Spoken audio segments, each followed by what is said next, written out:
ইমানদার কারা? ইমানদার হচ্ছে ওরা যারা আল্লাহ রাব্বুল আলামিন এবং মুহাম্মদ সাল্লাল্লাহু আলাইহি ওয়াসাল্লামকে মনে প্রাণে বিশ্বাস করে কালিমা পড়ে নিয়েছেন, তারাই হলো ইমানদার। সুবহানাল্লাহ।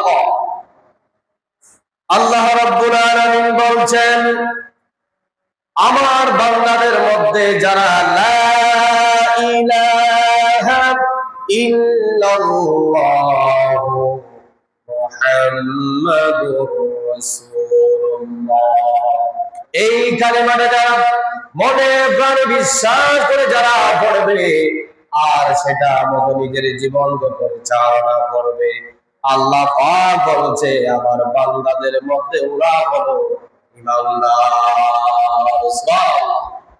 কালিমাতে বিশ্বাস করতে হবে আল্লাহ এক আর মুহাম্মদ সাল্লাল্লাহু আলাইহি ওয়াসাল্লাম তার প্রেরিত রাসূল, এটা আমাদেরকে স্বীকৃতি দিতে হবে। মুখে একটা বললাম, অন্তরে যদি আরেকটা চিন্তা করে তাহলে আপনার ঈমান থাকবে না। এরপর বলছেন ইযা যুকিরাল্লাহু ওয়াজিলাত কুলুবুহুম, আল্লাহ রাব্বুল আলামিন বলছেন পরবর্তী স্টেপের মধ্যে বলছেন যারা আমার কথা আমাদের স্মরণ করে, আমাদের স্মরণ করার পরে যারা আমাদের স্মরণ করার পরে যাদের অন্তরে কেঁপে ওঠে তারা মুমিনের এক নাম্বার গুণাবলী অর্জন করতে পেরেছে।